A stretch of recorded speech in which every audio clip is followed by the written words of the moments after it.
So this morning when I started thinking about writing, I recognized that there was a lot of cognitive dissonance in my head, lack of clarity, lack of focus, lack of motivation to get started, and all of that can bleed into a lack of creativity as well. And so I thought to myself, you know what? I'm going to practice what I preach. I'm going to get myself in order, and I'm going to put myself on the right foot.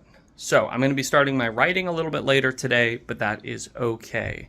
To start, we're going to clean up, because a clean space is one of the most important things to having the mental space in order to write. So I'm going to start with some vacuuming. I got my vacuum out there. I'm going to be doing some cleaning. And then I'll be tidying up everything else in the room. And then we'll move on to step number 2. All right, so I am done with my initial cleanup. That is the physical cleaning of my space. I have vacuumed everything. It is looking lovely.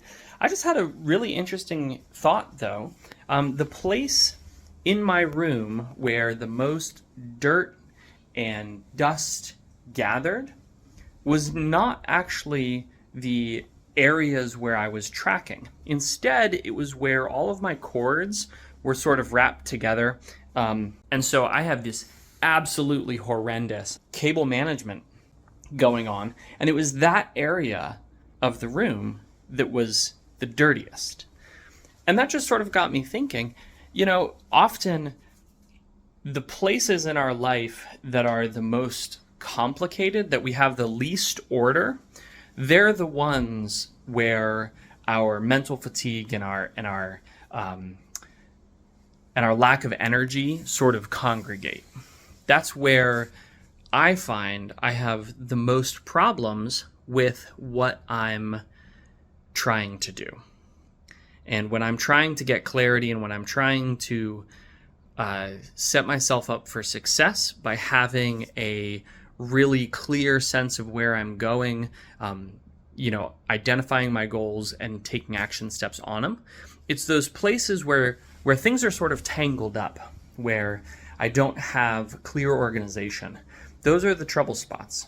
And so I just thought that was an interesting parallel. So my next step is to get my desk area clean. In the recent days, I've just been sort of tossing stuff up here onto my shelves. And so I'm going to get all of that picked up, and after that, we'll see.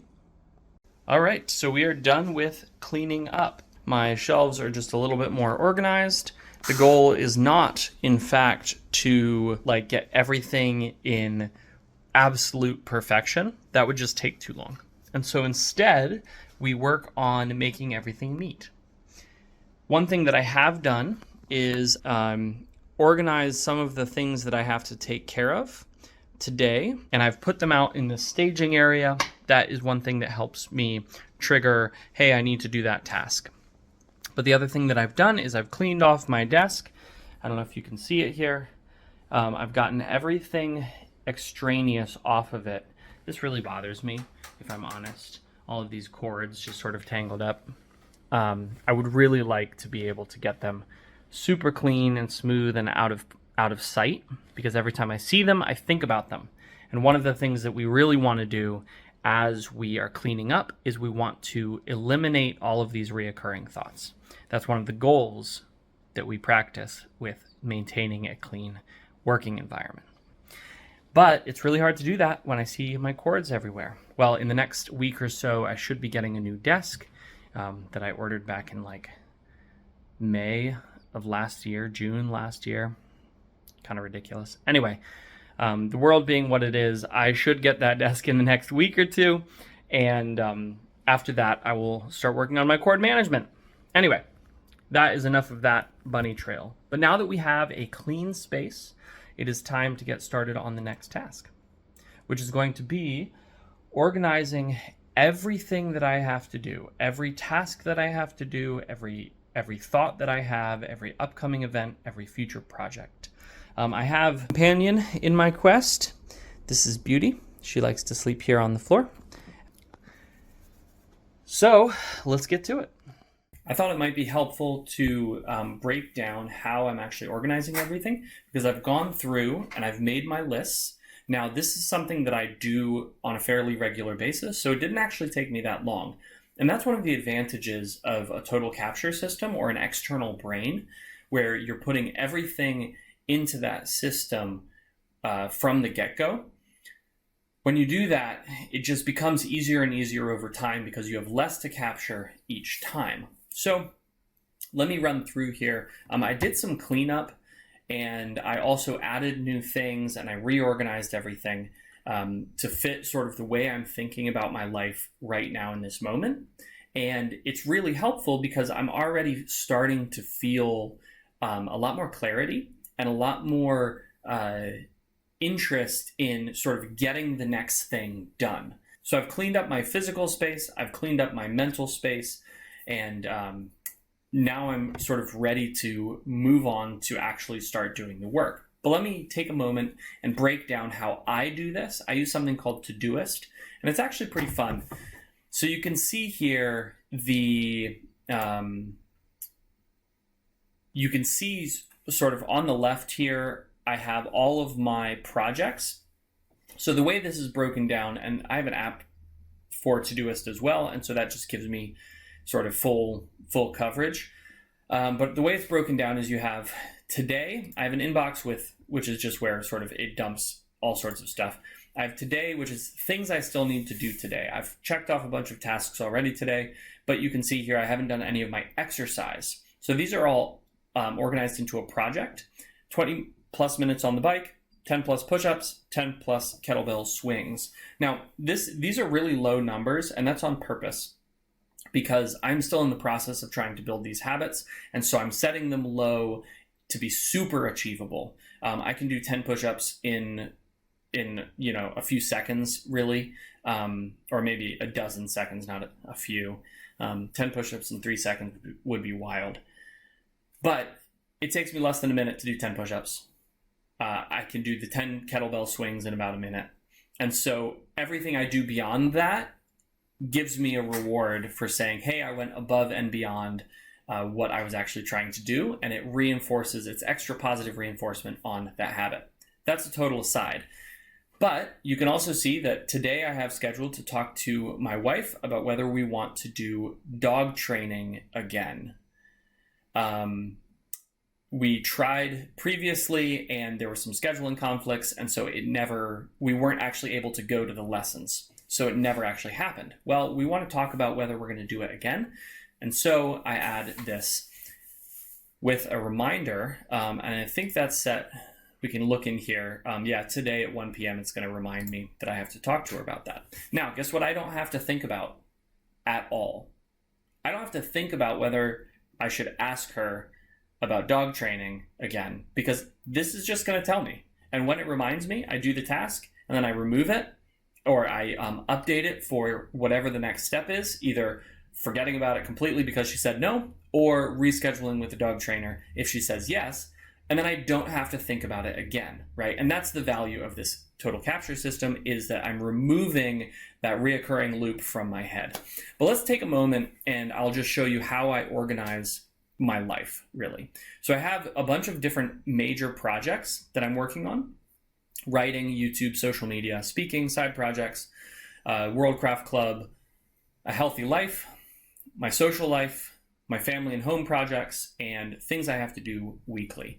So under writing, you can see I have 20 books, Vegas.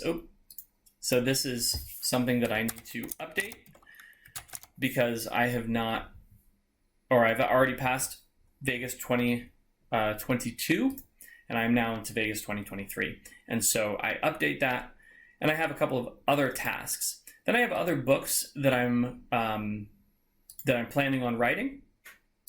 And there's actually a book, now that I'm thinking about it, that I don't have in here. So what I'm going to go ahead and do is I'm going to add a project below. We're going to add Battle Mage Farmer into this, and we're on book 5 of Battle Mage Farmer, and I want to plot this book. Now I could also add it as plotting as a sub item if I knew like I had a bunch of things, but I only have one task that I want to do with this book. I want to plot it. And so I'm going to go ahead and set my date. I'm going to set that for the 23rd. Awesome. So now that's ready, and you can see it right here. And on the 23rd, it's going to pop up in the morning when I look at all of my tasks. It's going to pop up and tell me that I need to do that. All right, so we have YouTube as a project, and you can see that it's empty. And the reason it's empty is because, again, it has a whole bunch of projects underneath it.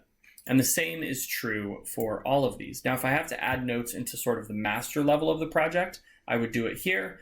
If then I want to add notes into a subcategory of the project, I will add it here, and so on and so forth. It's really pretty easy. And the main thing that you want to do is just get everything out of your head and then assign a time and a date as to when you're going to deal with it. And once you do that, you literally just stop thinking about it.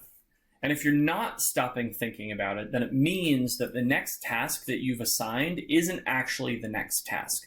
And you need to sort of drill down and figure out what the next task is. But I guarantee you, once you capture the next task you have to do on something, and you assign it the date and time when you're going to worry about it, all of a sudden your brain stops thinking about it, as long as you have a reminder that you're going to have to do it. So make sure you have those things. You want to set the task, the next task. You want to set the date and time when you're going to deal with it, and you want to make sure you have a reminder on it. But clearing that space is just like clearing my room, right? It's just like cleaning up my environment. It's going to help me have the mental space I need in order to just sit down and write. So now that I've gone through this, now that I've cleaned my room, I've organized my shelves, I have cleaned my desk off, I've gotten my mental space in order and organized by running through Todoist, my next thing is actually to get to work. But in order to do that, I like to try to do something called mode switching. Mode switching is where I take a moment to actually run through a set process in order to get into the next task. And this is actually a work in progress for me. This is something that's fairly new for me, but the idea has a ton of merit behind it, and it works. Swapping modes looks like this. This is my writing mode routine. So how is this helpful? Well, all of these things are triggers. It is really hard to sit down and write. Sometimes I'll sit down and I'll just stare at a blank screen for a really long time.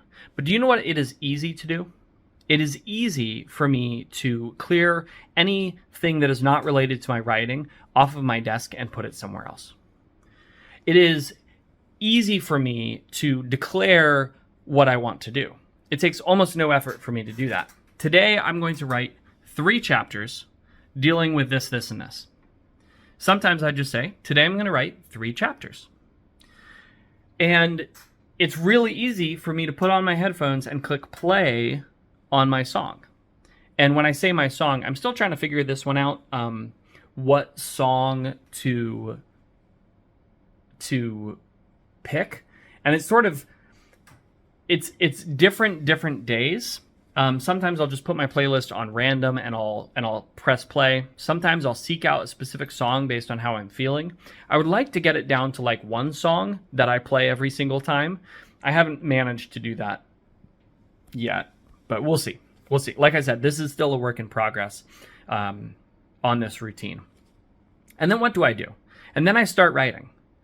And the trick to it is that because it's easy to clear my desk, because it's easy for me to declare my goal, and because it's easy for me to press play on Spotify after I put my headphones on, it makes it easier for me to start writing. And the more times I do it, the more times that habit stack gets reinforced. I know other people who use what's called the 3-2-1 method. They say, this is what, instead of the song, they'll say, this is what I'm going to do. I'm going to write 2 chapters today. And then they'll say, 3, 2, 1, go. And they'll start writing. And as long as they do that, as long as they say that 3, 2, 1, go, And as long as their mind isn't full of all sorts of other stuff, they just get to they get into this habit of immediately starting, right? So that's pretty much my process, right? I clean my space, I organize my space, I dump out of my mind, I clean my mind, right? I empty it of all of the things, and then I organize those things, and then I run through this writing mode switch where I'm switching out of my cleaning mode and I'm switching, or my organizing mode, and I'm switching into my writing mode. So that's pretty much the summary of how this works. I hope that this has been helpful to all of you. Let me know if there's anything that you'd like more clarification on, or for me to talk about a little bit more. But this is how last year I doubled my writing speed. Not my speed, I'm sorry. This is how I doubled the quantity of writing that I was doing last year. And this is how I'm planning on doubling it again this year. I hope that all makes sense. But let me know if it doesn't, and if you have any questions.